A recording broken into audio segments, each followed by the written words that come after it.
Do you indulge in cheat days once a week to enjoy yourself and reward yourself for a week of hard work? Well, you might want to think twice. So, today, I'm going to uncover the truth of cheat days and why they're sabotaging your progress and not assisting it.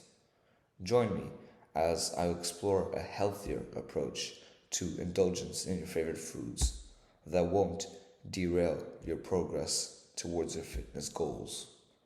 So, let's dive into the negative sides of cheat days and why they may not be as beneficial as they seem, as well as exploring a more balanced alternative.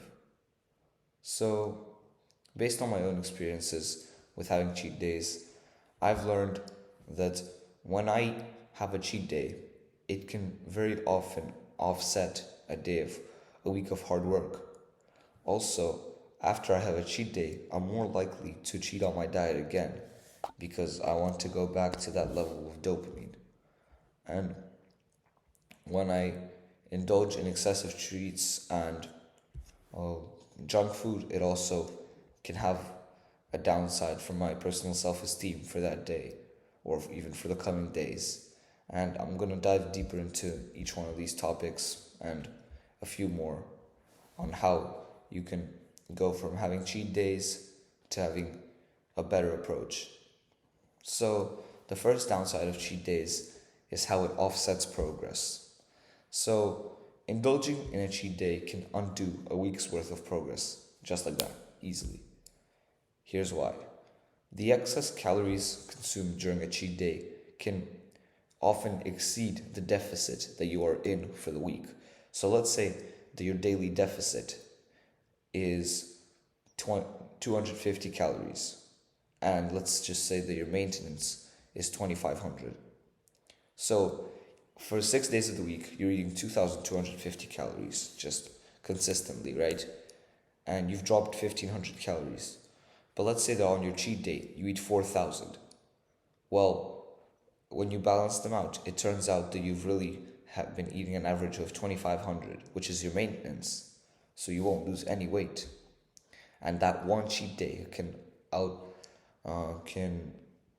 compensate for 6 days of healthy eating, which is why it's not beneficial at all.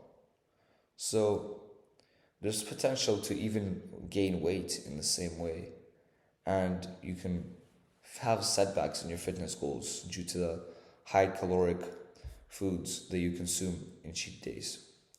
And now the second downside of cheat days is a negative relationship with food. So there's a lot of psychological effects of cheat days. For example, you're gonna have a lot of feelings of guilt and shame, which are some of the worst emotions that a human can feel. And you're also going to feel this loss of control around food, which can lead to binge eating and some other disordered eating behaviors.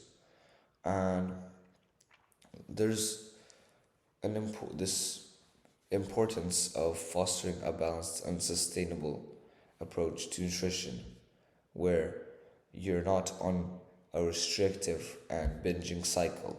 For example, a lot of people who have cheat days are usually on a very strict diet where they're in a intense caloric deficit which they know that they can't sustain full time, and that's why they have cheat days. Or they have just this gross food without any dressing, without any seasoning that makes them want to never eat again. And then once a week they have this huge binge eating cheat day. And that is no way to diet because not only will it offset progress, it's a very bad relationship with food to have two of these eating disorders at the same time, being binge eating and restrictive dieting. The third issue with cheat days is its impact on metabolism.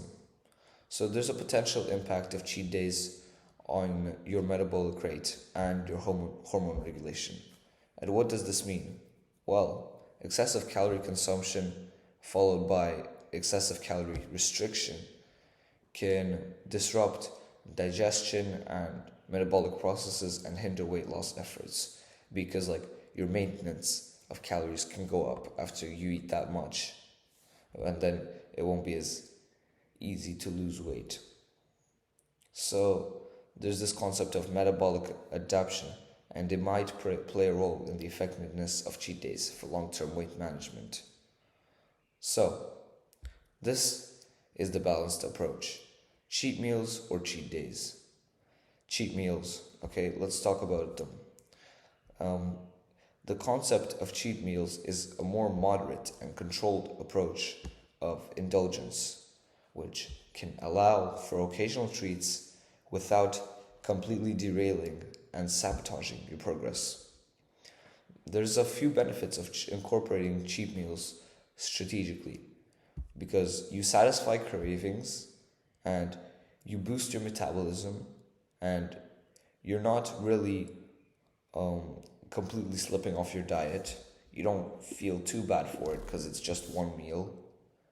And again, it doesn't really have a big effect, because you can eat like an extra 500 calories and offset one day of progress with a cheat meal. Well, at least you're not offsetting a week of progress, And again, you're not binge eating. So it's just that one meal. And the second balanced approach is portion control. So portion control is very important when you're enjoying cheat meals and allowing for indulgence, because when you overdo and consume excessive calories, you are once again prone to binge eating, and you're prone to offsetting progress that you've worked so hard for, and that's just such a shame. So I have some tips for eating mindfully during cheat meals, such as savoring each bite. It's very important.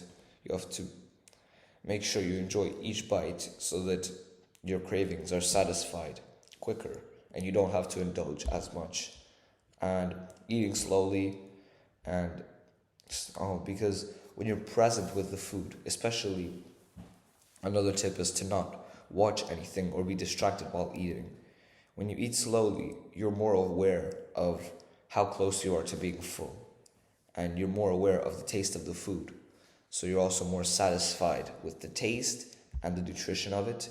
It's just a great experience. I know it can be a bit boring at first to eat with no phone and to eat slowly, but especially for cheat meals as well as other meals, it's very important. So here's my actionable step for you. If you have cheat days every week or every 2 weeks, let's try to replace the cheat days with a more balanced approach. Instead of having a cheat day this week, you're going to have 2 cheat meals. And then hopefully a few weeks from now, you can get the 2 cheat meals down to 1. See what I've done here? Because a cheat day is a full day, but a meal is just like a fraction of the day, because most people have 3 or 4 meals as well as snacking. So if you only allow yourself to indulge for that one meal of the day, it's gonna have a much lower effect on your progress than a cheat day.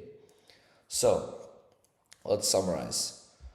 The potential drawbacks of cheat days are that you offset your progress, you feel negative emotions, you can ruin your relationship with food.